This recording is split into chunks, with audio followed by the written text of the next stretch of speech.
Good morning and welcome to Unity Halton Peel. Happy New Year. Happy 2023. So our talk today, our consideration for today is not only letting go and releasing 2022, but taking in our first power, our spiritual faculty for the year, which is faith. And it's been really important to me to hold the faith these last few years as we've gone through the pandemic and other various and sundry things. And just having the ability, to the best of what I am capable of in any given moment, to have that faith. Oh, and I'm Wendy Carr, licensed Unity teacher. Forgot to introduce myself. So welcome to anticipating what is to come. You know, we've had the Christmas story. We've had this idea of the Christ being birthed in us, that divine self, that ability to connect at a greater level than just the human physical sensory way. And this is, a brand new day. And it's not often that New Year's Day falls on a Sunday. And what an opportunity for us to be mindful for a little while and just come into this space and sets the sacredness of the new year. So just talking about faith, there are so many ways to understand the word faith. Our co-founder, Charles Fillmore, in the seminal book, The 12 Powers of Man, in which he outlined his understanding of the 12 powers, says, intellectual faith admits doubt and hope of fulfillment in the future. Spiritual faith includes unfailing assurance and immediate response. And I think that's really important for me, at least. I've been really mindful this year of not using the word hope in the way that we usually do, in a kind of a perfunctory way. I hope your family is well. I hope you have a Merry Christmas. I hope you have a wonderful 2023. It has that some energy, but for me, having delved deeply into Charles Fillmore this past year, I really find myself not wanting to use that word anymore. I use it as my backup parachute. When I'm in a space that I can't have faith about something, I go for hope as a first step, trusting that eventually I will get into a space of faith, that somehow I will let that human side of me kind of back away and allow more of my divine self to come through and be in a space of unfailing assurance and immediate response. And sometimes I got to admit, it's not easy. And I don't want you to think that this is, me being airy fairy, that, yeah, sometimes it's been hard to say, okay, this is going to turn out fine. This is going to be okay. I will be okay at the end of it, mentally, physically, spiritually, emotionally, psychologically. But sometimes when you're in the midst of that chaos, it can be difficult to step back and find that faith. So another person that I greatly admire in our Unity movement is Emily Cady. She was a homeopathic doctor who ran her practice on a love offering basis. And through that process, really affirmed for herself a number of spiritual principles. And so I look to her as someone who walked the walk and talked the talk. And she talks about blind faith versus understanding faith. And that's a whole different level altogether.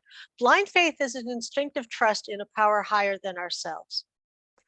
Blind faith also is that faith that when you come to a stoplight or a stop sign, that everyone in the alternative ways will obey their stop sign or their stoplight when it's their turn, and that you won't get T-boned.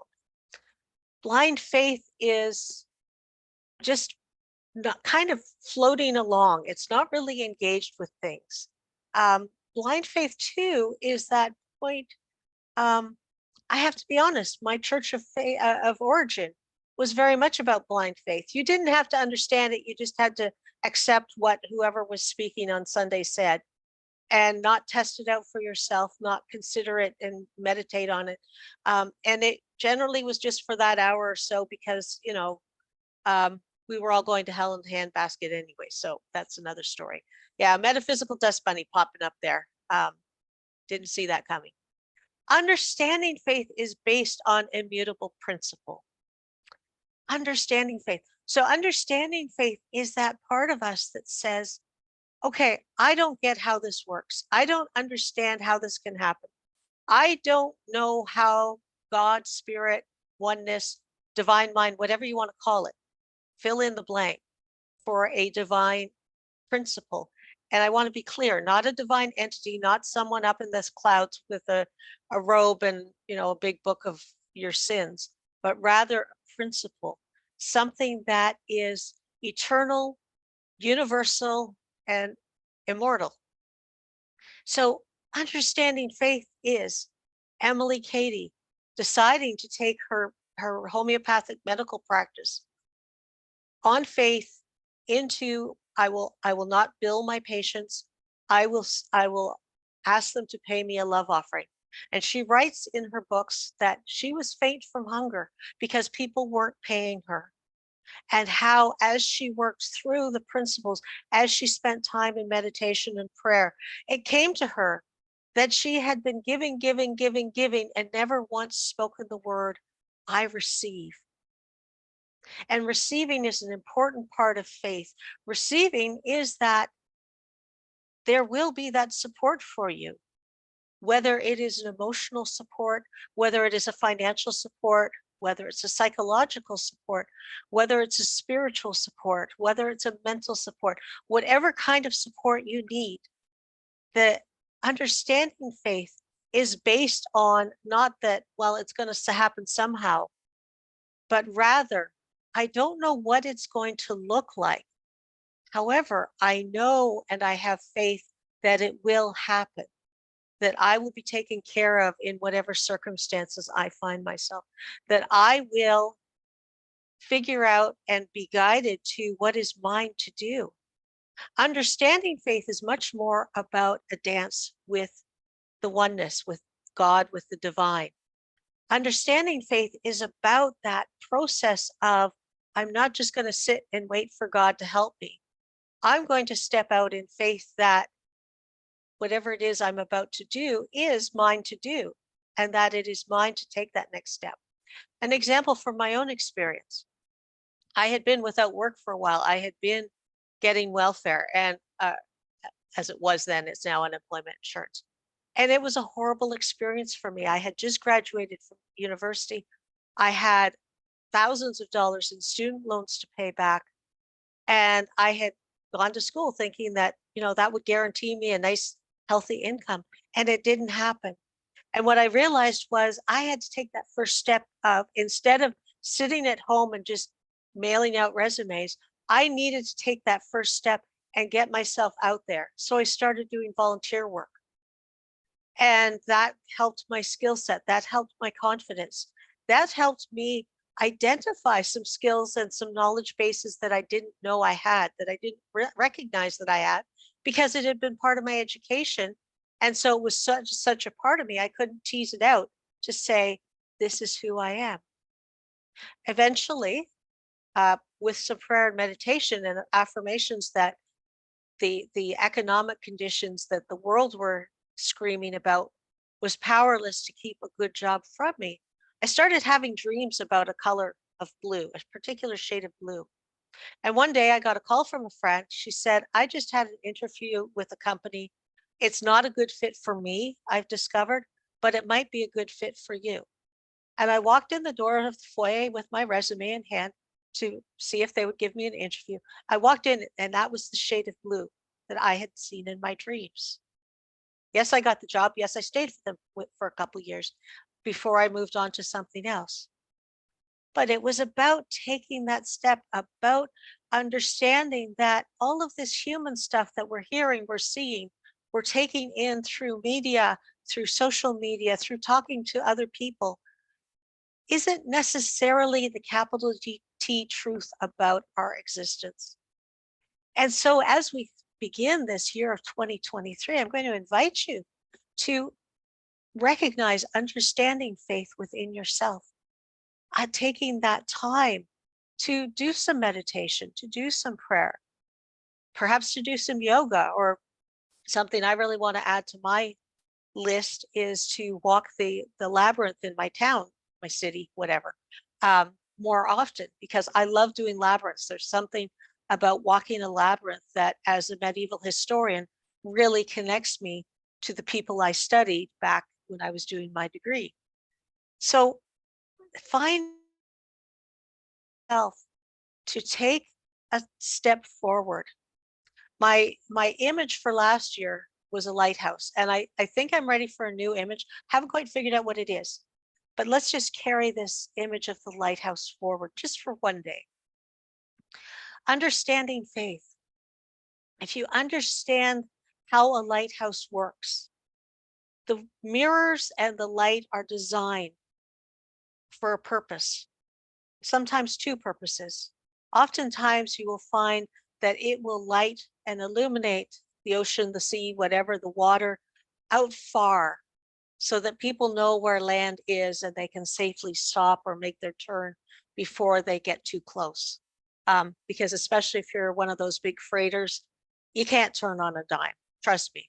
I had a 16-foot sailboat and it would take me one or two lines of road to make a full turn if the wind was strong enough. So we have that first light, that far reaching light, but we also often will have a lower light that lights the rocks, the crags, the sandbars, all of those obstacles that are directly in front of us before we get to the land. And so how important is it for us as spiritual beings having human experiences to be that lighthouse, to be that ability to demonstrate, to show people that yes, there are rocks in life, but we don't have to trip over them. Yes, there are rocks in life, but sometimes the best views, the best sunrises and the best sunsets are only seen when you have climbed over those rocks to a higher point of view. So how can we take this idea of faith, this concept, this inner knowing, and Charles Fillmore placed our faith up in the pineal gland in our brain so that we would have that intellect, that ability to align ourselves intellectually with our divinity, which is a really deep thought on a New Year's Day. Faith is a deep inner knowing that that which is sought is already ours for the taking. And some people have difficulty with the word taking. If you don't like the word taking, I suggest, or may I suggest, the word receiving.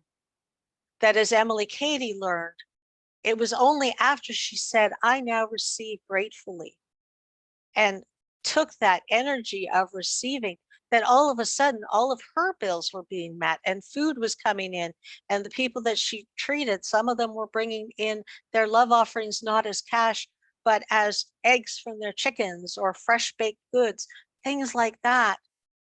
And we have that opportunity to open our hearts, open our minds to something beyond what we're seeing, what we're seeing with our physical eyes. And that is the foundation for this year, our faith. If you think about how you build a building, what do you do first? Well, depending what kind of property you have, what's underneath there, what the geology is. You might have to put stakes in, you might have to put some pillars of concrete in to get to the bedrock. But you always build the foundation first. You can't put the roof up first, even though that'll keep you out of the elements. You have to build that foundation. And that foundation is our faith. That foundation on which we will build everything, and how perfect to be talking about faith on January 1st, is where we will begin this year, where we will begin the new life that commences this New Year's Day. Do you need me? I forgot I didn't put a slide in the middle there. Our meditation today is actually going to be led by the late James Dillet Freeman with one of my favorite poems of his, I Am There.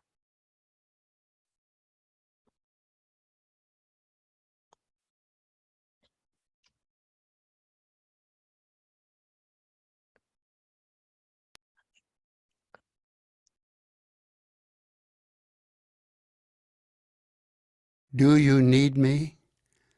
I am there. You cannot see me, yet I am the light you see by. You cannot hear me, yet I speak through your voice. You cannot feel me, yet I am the power at work in your hands. I am at work, though you do not understand my ways. I am at work, though you do not recognize my works. I am not strange visions, I am not mysteries.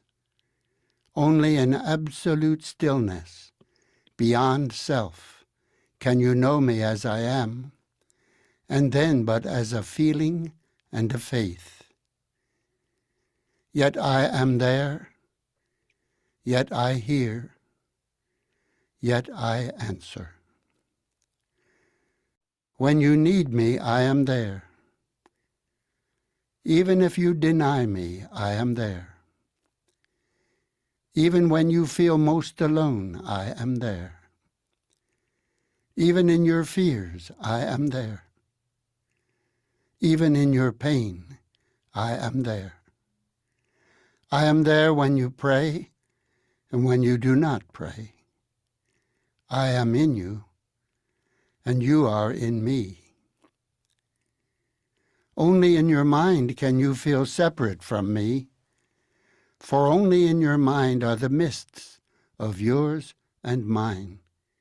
Yet only with your mind can you know me and experience me. Empty your heart of empty fears. When you get yourself out of the way, I am there. You can of yourself do nothing, but I can do all, and I am in all. Though you may not see the good, good is there, for I am there. I am there because I have to be, because I am. Only in me does the world have meaning. Only out of me does the world take form. Only because of me does the world go forward. I am the law on which the movement of the stars and the growth of living cells are founded. I am the love that is the law's fulfilling.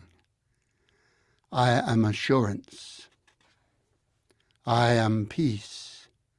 I am oneness. I am the law that you can live by. I am the love that you can cling to. I am your assurance. I am your peace. I am one with you. I am. Though you fail to find me, I do not fail you. Though your faith in me is unsure, my faith in you never wavers. Because I know you, because I love you, beloved, I am there.